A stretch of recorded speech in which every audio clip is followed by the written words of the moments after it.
Shalom.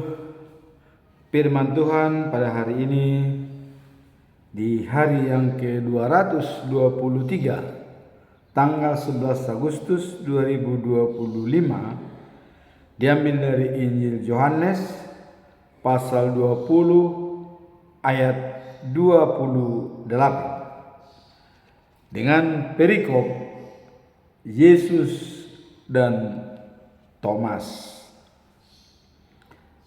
Sebagai nats adalah sebagai berikut. Thomas menjawab dia, "Ya Tuhanku dan Allahku." Itulah perikop hari ini. Sebagaimana biasanya kita melihat pedoman kita selama bulan Agustus dengan topik adalah hidup baru adalah yang merdeka dari perbuatan dosa dan takut akan Tuhan. Di dalam bulan Agustus, setiap kita menjalani ulang tahun kemerdekaan Republik Indonesia, kita mengenang pada saat kita dijajah oleh Belanda dan juga Jepang. Tidak ada kebebasan dan selalu terkungkung dalam pelaksanaan tugas, selalu diperintah seenaknya oleh penjajah. Setelah kita merdeka, terbebas dari penjajahan, kita dapat hidup bebas dan bersuka cita, dan itu kita rayakan setiap tahun atas kebebasan kita dari belenggu-belenggu penjajah. Kalau kita lihat Mesir yang memperbudak bangsa Israel, dan Allah membebaskan bangsa Israel dari Mesir. Dan itulah Paskah, perayaan Paskah bagi umat Israel yang dirayakan setiap tahun pada saat mereka dibebaskan dari Mesir. Begitu lepas dari perbudakan Mesir, mereka langsung merayakannya sebagai pelepasan dari perbudakan.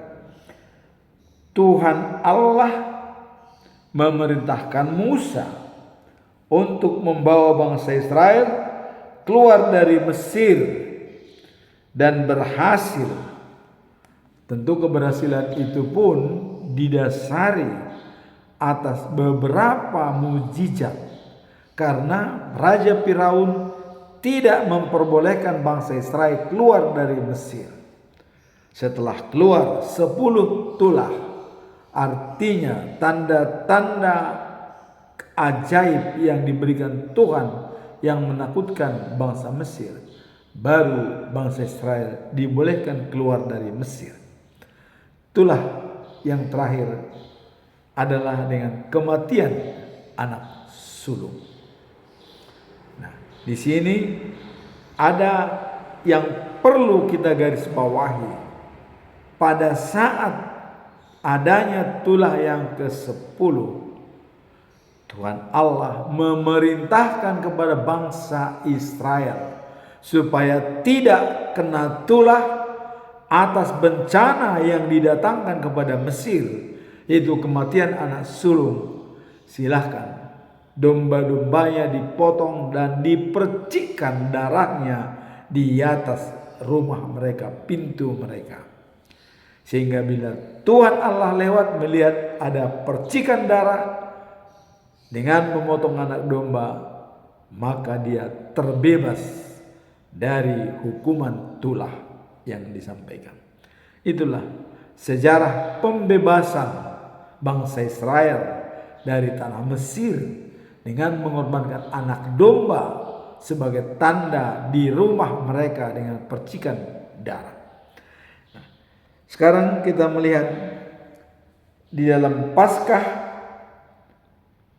sebagai hari Paskah yang memperingati kebangkitan Yesus Kristus memiliki arti yang mendalam bagi bangsa Israel dan juga bagi umat Kristen pada umumnya.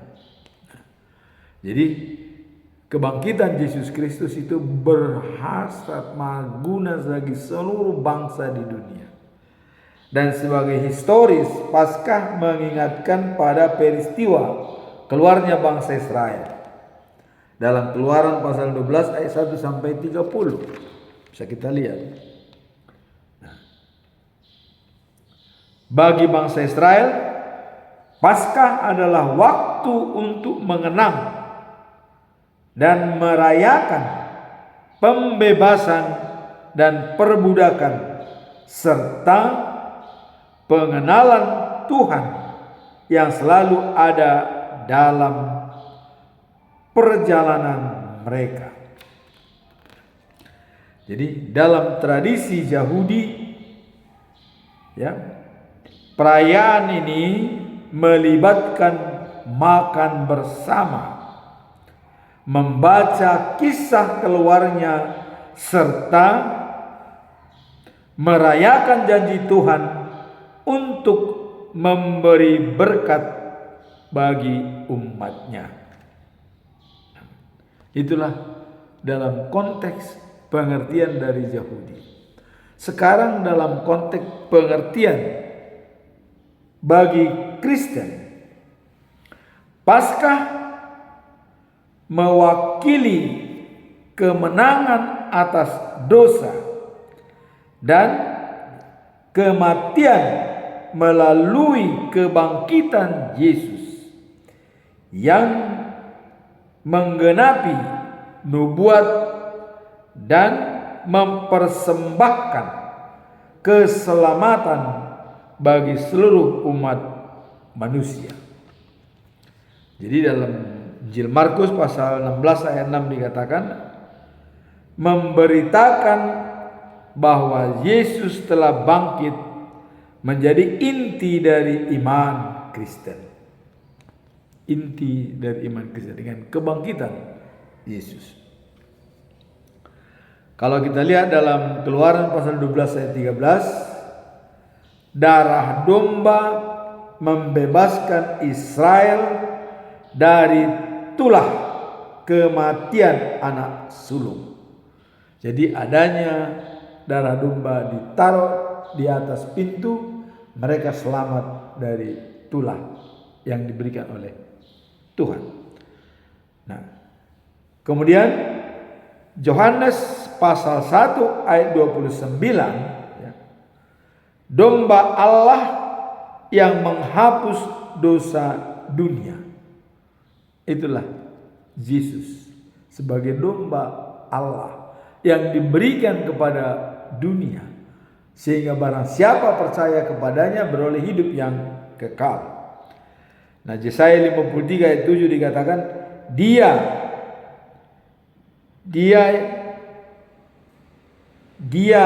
aminnya tapi memberikan diri, membiarkan diri tidak bahaya seperti anak domba dibawa ke pemotongan. Jadi dia adalah menjadi sebagai anak domba dan tidak buka mulut. Jadi dia itu adalah Yesus seperti anak domba dibawa ke pembantaian, tidak melawan dan tidak buka mulut. Dan itu sudah dinubuatkan di dalam kitab Yesaya dan terjadi pada saat perjanjian baru. Nah, apa yang mau kita lihat dari sini? Dengan bebasnya bangsa Israel dari perbudakan Mesir, dengan kemerdekaan kita dari penjajahan Belanda, sekarang diminta kita untuk merdeka dari dosa, bebas dari perbuatan-perbuatan jahat, supaya kita bisa mendapat kehidupan yang kekal bersama dengan Yesus. Itulah makna daripada bulan Agustus, yaitu dengan topik kita lihat tadi adalah keluarnya dan menjadi manusia baru, merdeka dari perbuatan-perbuatan jahat. Itulah yang menjadi topik dalam bulan Agustus, dan merdeka dari perbuatan-perbuatan dosa dan takut akan Tuhan. Merdeka dari perbuatan dosa, itulah dibaptis dalam nama Tuhan Yesus, dalam nama Allah Bapa dan nama Roh Kudus, sehingga kita terbebas dari belenggu dosa. Jadi artinya hidup baru adalah yang merdeka dari perbuatan dosa. Mesir, bangsa Israel juga hidup baru, keluar dari perbudakan Mesir. Bangsa Indonesia hidup baru, keluar dari penjajah. Jadi ada konotasi merdeka, artinya kebebasan. Kita pun untuk menjadi hidup baru harus bebas dari perbuatan-perbuatan dosa, sehingga kita dilahirkan kembali, seperti Yesus mengatakan kepada Nikodemus bahwa kamu harus dilahirkan kembali untuk menjadi hidup baru. Sudah dewasa, bagaimana mungkin dilahirkan? Dilahirkan secara rohani, bukan secara jasmani. Sekarang kita masuk dalam perikop hari ini. Apa latar belakang Injil Yohanes pasal 20 ayat 28, di mana ya Thomas sampai mengatakan Tuhanku dan Allahku. Siapa Thomas? Thomas adalah disebut juga dia si kembar. Kenapa dia disebut si kembar? Dari nama yaitu Didimus, itulah namanya, dan arti Didimus adalah si kembar. Maka dipanggillah Thomas itu si kembar. Nah, jadi julukan si kembar adalah seorang dari 12 murid Yesus. Jadi pada waktu itu Thomas tidak bersama dengan murid-muridnya yang lain. Pada saat mereka melihat kebangkitan Yesus dari kuburan, Thomas tidak melihat. Maka mereka sudah menceritakan, kami sudah melihat Yesus. Wah, saya kalau tidak melihat langsung, saya tidak percaya. Itu kata-kata Thomas. Sehingga seminggu kemudian, setelah itu mereka semua bersatu di dalam satu ruangan dan menutup pintu, tidak ada yang terbuka. Pada saat itulah tiba-tiba Yesus datang tanpa mengetok pintu. Dia langsung masuk ke tengah-tengah mereka. Dan Yesus setelah dia datang langsung mengatakan kepada Thomas. Jadi pada waktu itu, karena Yesus tahu bahwa Thomas harus melihat langsung luka di tangan dan adanya yang ditusukkan ke rusuknya tombak ya, jadi dia ingin melihatnya.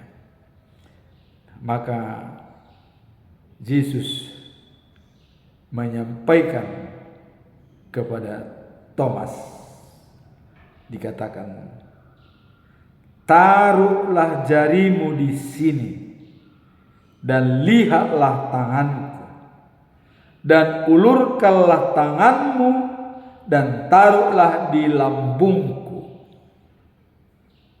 dan jangan engkau tidak percaya, melainkan percayalah. Yesus menyampaikan kepada Thomas, taruhlah tanganmu, ulurkan tanganmu ke lambung. Jangan tidak percaya, tapi percayalah.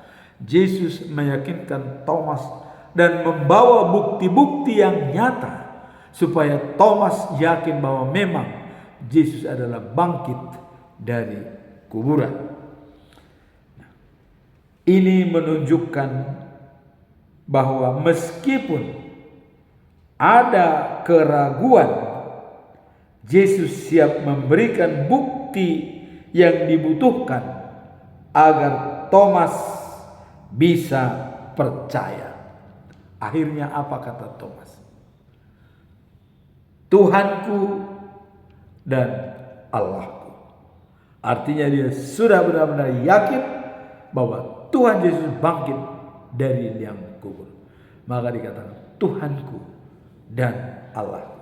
Nah, jadi latar belakang daripada perikop ini, ayat ini mengisahkan pada pengalaman Thomas yang dikenal sebagai Thomas yang sekembar tadi, yang sangsi, yang tidak percaya atas kebangkitan Yesus. Nah, jadi ketika melihat Yesus secara langsung setelah kebangkitannya, ia mengaku Yesus sebagai Tuhannya dan Allahnya, menunjukkan pengakuan iman dan pengenalan yang mendalam akan keilahian Kristus. Jadi dengan demikian Thomas sadar dengan pembuktian dari Yesus, dia mengatakan Tuhanku dan Allahku. Artinya aku sudah yakin bahwa Kaulah Tuhan, Kaulah Allah yang memang bisa bangkit dari antara orang mati. Dengan pengakuan ini menggambarkan bagi kita, kalau ditulis dalam Yohanes pasal 20 ayat 29, pesan, berbahagialah mereka yang belum melihat namun percaya. Jadi, berbahagialah bagi orang yang belum melihat tapi harus percaya. Seperti kita saat ini. Apakah kita pernah melihat Yesus secara kasat mata? Tidak. Tapi apakah kita percaya bahwa Yesus adalah juru selamat? Dalam pengakuan rasuli, aku percaya kepada Allah Bapa. Aku percaya kepada Yesus Kristus. Aku percaya kepada Roh Kudus. Pengakuan iman, kita sudah harus percaya. Karena saksi-saksi hidup dari rasul-rasul Yesus adalah jelas. Menyampaikan 12 rasul Yesus itu menyampaikan secara nyata kepada kita kesaksian mereka semasa bersama dengan Yesus. Itulah latar belakang daripada perikop ini, bahwa kita walaupun tidak melihat tapi harus tetap percaya, ditanamkan kepada diri kita dengan kesaksian daripada orang-orang sebagai saksi hidup bersama dengan Yesus. Sekarang apa tujuan perikop ini? Bahwa benar-benar Thomas menyatakan Tuhanku dan Allahku. Apa tujuan pernyataan ini sehingga keluar ini? Tujuan utama adalah untuk mempertegas keyakinan Thomas tentang Yesus adalah sebagai Allah setelah melihat langsung tangan Yesus yang kena paku dan lumbungnya yang kena tusuk dengan bukti-bukti yang diberikan Yesus. Maka Thomas berkata, Yesus Tuhanku dan Allahku. Jadi tujuannya memang untuk menguatkan iman kepercayaan kepada Yesus. Dengan adanya pembuktian dari Yesus sendiri yang menyuruh Thomas untuk menjamah sendiri tubuhnya yang luka pada saat hidup dan di kayu salib. Dengan pembuktian ini, maka tujuannya untuk meyakinkan kita bahwa memang Yesus adalah Tuhan dan sebagai Allah.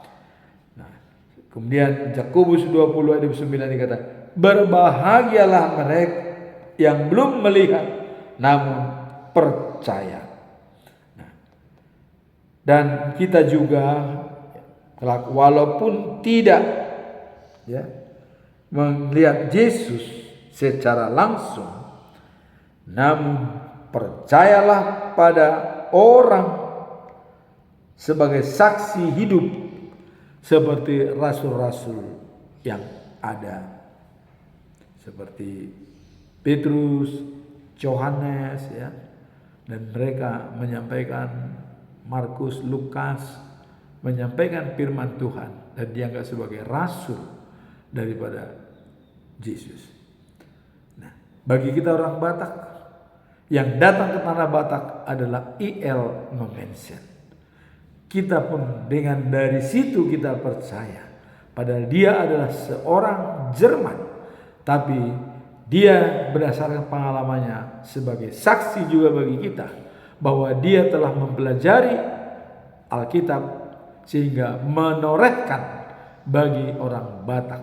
Dia sebagai rasul orang Batak yang membuat kita percaya kepada Yesus sebagai Tuhan dan sebagai Allah.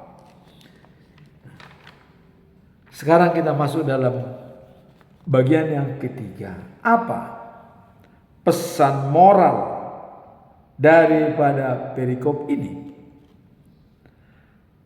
Pesan moral dari perikop tersebut adalah bahwa iman seringkali diuji.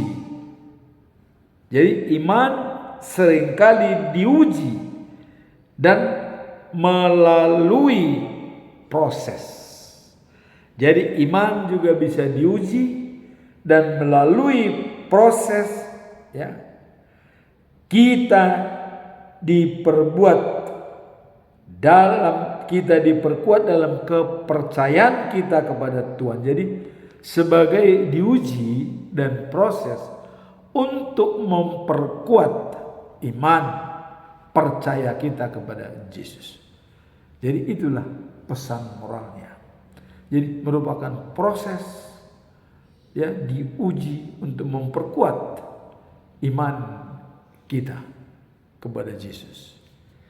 Jadi dikatakan ini menunjukkan bahwa Yesus Tuhan, bahwa iman yang tulus dan tidak tergantung pada bukti fisik. Nah, ini pesan moralnya. Melainkan pada kepercayaan yang mendalam kepada Allah, meskipun tidak selalu melihat. Jadi dengan pesan moralnya adalah kita jangan hanya tergantung pada fisik, jasmani, tetapi percaya kepada Allah meskipun kita tidak melihat. Thomas tadinya ada keraguan. Setelah Yesus menunjukkan bukti yang konkret atas kebangkitan, Thomas dengan keteguhan hati langsung menyatakan, Tuhanku dan Allahku. Jadi pengakuan ini mengajarkan kita bahwa keraguan sekalipun dapat berujung pada keyakinan yang kuat. Jadi keraguan kita sekalipun dapat berujung pada keyakinan yang kuat. Itulah gambaran iman yang berkembang dan teguh. Jadi dengan demikian tidak ada lagi keraguan bagi kita. Itulah pesan moral daripada perikop.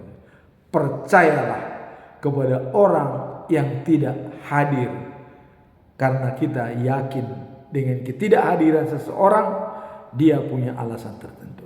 Ini juga percayalah kepada Yesus sebagai juru selamat walaupun kita tidak melihatnya, tapi roh dan jiwa kita dapat memahami kebesaran dan kemuliaan Allah berdasarkan ayat-ayat di dalam Alkitab seperti Yohanes pasal 3 ayat 16. Begitu besar kasih Allah pada dunia ini sehingga ia mengaruniakan anaknya yang tunggal, barang siapa percaya kepadanya tidak binasa melainkan beroleh hidup yang kekal.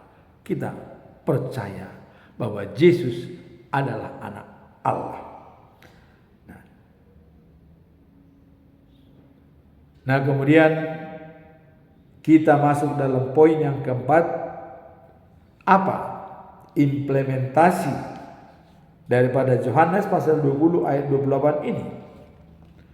Nah, kita lihat di sini pengakuan Thomas menggarisbawahi bahwa iman kepada Kristus tidak selalu datang dengan mudah dan kadang-kadang memerlukan pengalaman pribadi untuk mengatasi keraguan seperti Thomas.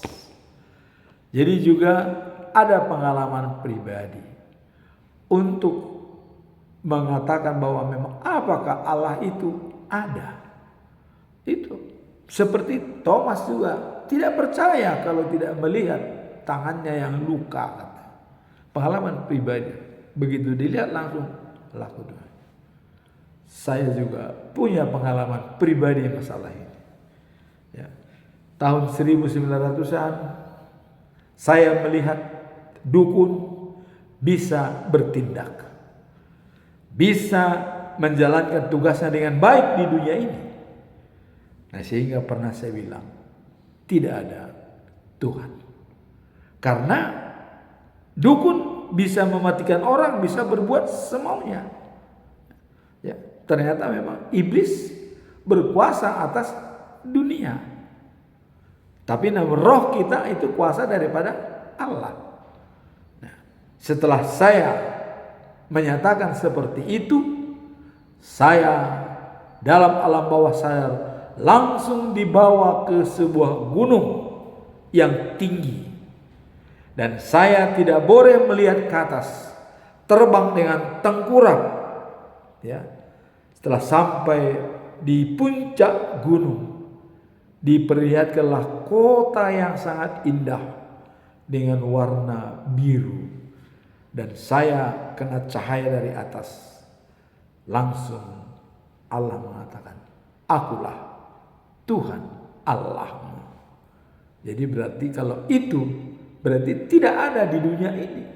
Jadi kalau tadi saya katakan tidak ada Allah karena iblis bisa bekerja dan manusia bisa enaknya, langsung dijawab, akulah Tuhan Allahmu.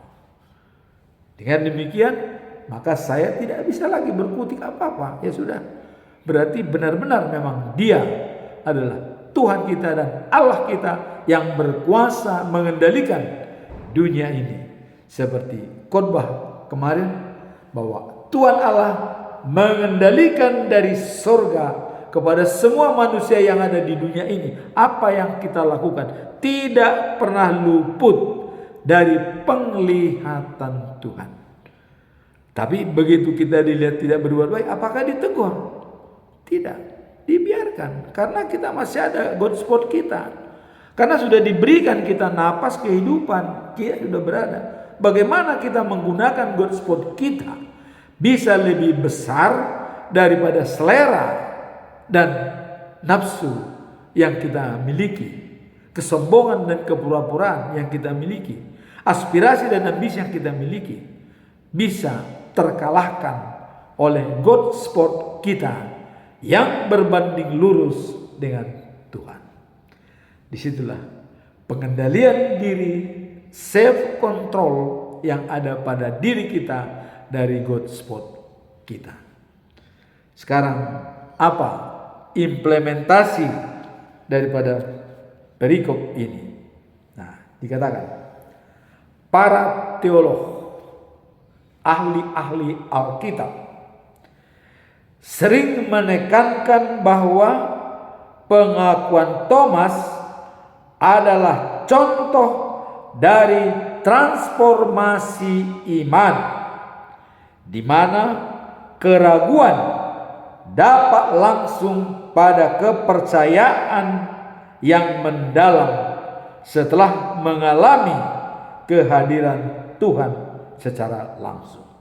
Jadi ini bisa menjadi transformasi iman yang spontan, langsung menyatakan Tuhanku dan Allahku setelah Tuhan Allah menyatakan diri kepadanya. Inilah dikatakan oleh para teolog transformasi iman yang kuat di dalam kita. Kemudian kita diajak untuk tidak ragu lagi dalam iman percaya kepada Yesus sebagai Allah. Tidak ragu lagi. Dan ini dikuatkan oleh Injil Yohanes pasal 14 ayat yang ke-6. Akulah jalan, kebenaran, dan hidup.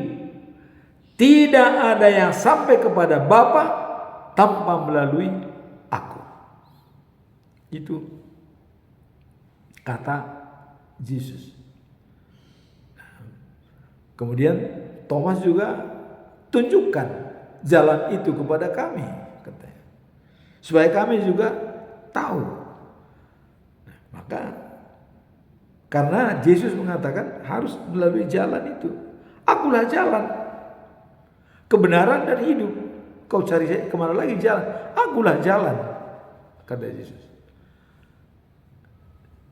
Barang siapa yang tidak percaya kepadaku, maka tidak bisa sampai kepada Bapa. Datang Filipus kan. Wah, tunjukkan Bapa itu kepada kami, supaya kami puas. Kata dia menginginkan kepuasan, bukan keyakinan. Filipus, ya. Apa kata Yesus? Filipus, kau sudah lama bersama dengan saya, tapi tidak mengerti siapa saya. Maka Yesus berterus terang, sebelum dia naik ke surga, dia menyatakan kepada murid-muridnya, melihat aku sama dengan melihat Bapa. Kamu cari di mana lagi Bapa itu? Aku bersama dengan Bapa, Bapa bersama dengan aku. Jelas, clear. Barang siapa yang masih bertanya-tanya siapa Bapa, siapa Yesus, jawaban Yesus inilah mengklirkan suasana semua.